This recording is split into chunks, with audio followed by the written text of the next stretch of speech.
Salut tout le monde, bienvenue au lac de Monténard, à la Folie au Lac.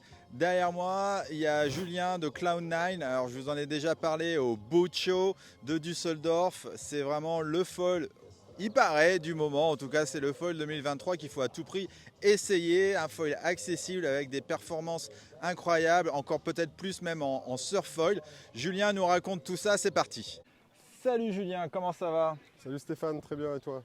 Ça va super. Alors, je suis très heureux de te retrouver aujourd'hui à Monténard et tu vas nous parler de Cloud9 qui est le foil du moment et tu as ramené quelques exemplaires à faire tester. Est-ce que tu peux nous en dire un petit peu plus aujourd'hui sur ce que tu présentes sur le stand? Oui, effectivement, je présente toute la gamme FS de Cloud9.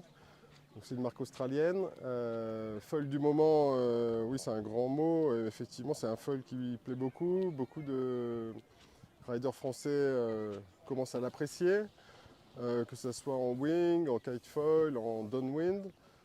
C'est un foil très polyvalent, très accessible dans la performance. Donc c'est vraiment un foil qui a des propriétés assez larges et variées. On va pouvoir apprécier ses qualités de glide, de carve notamment. Ça vient un peu des propriétés du foil en lui-même. On va peut-être pouvoir détailler le shape de la front wing et de l'ensemble. Donc c'est un ensemble carbone, full carbone, avec du monobloc, fuselage monobloc, pardon. Sur la front wing, on a de la corde au centre.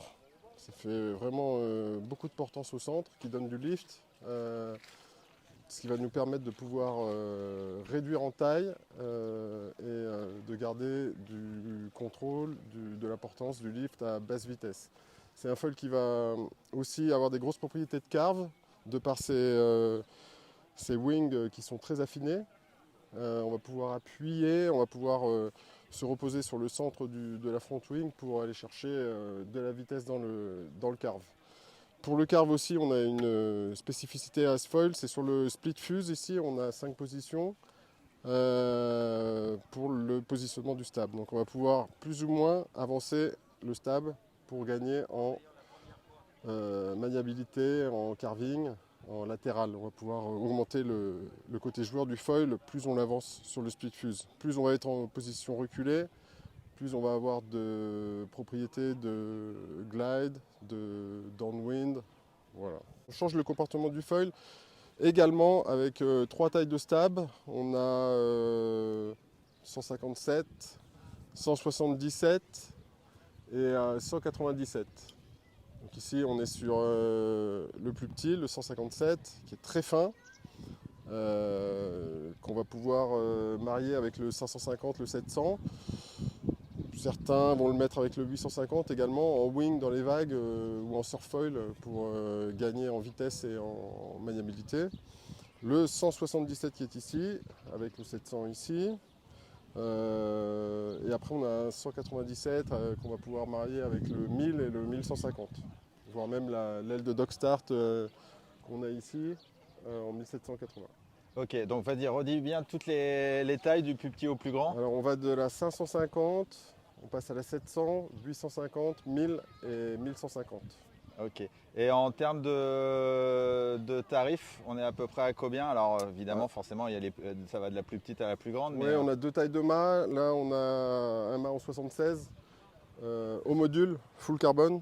Là, les premiers tarifs avec la 550 et un kit complet, on est à 2295 €. Okay. Ça monte à 2500 €. Et où est-ce qu'on peut trouver ces beaux joujoux? Alors, on a quelques revendeurs qui proposent ce foil sur la côte atlantique notamment et dans le sud de la France. Dans des endroits où il y a plutôt des vagues, mais après c'est un foil qui est aussi joueur sur les plans d'eau intérieurs, sur les lacs. Il est très très apprécié. On a aussi un nouveau site internet, cloud9surffoil.fr, dédié à Cloud9 et à la distribution en France.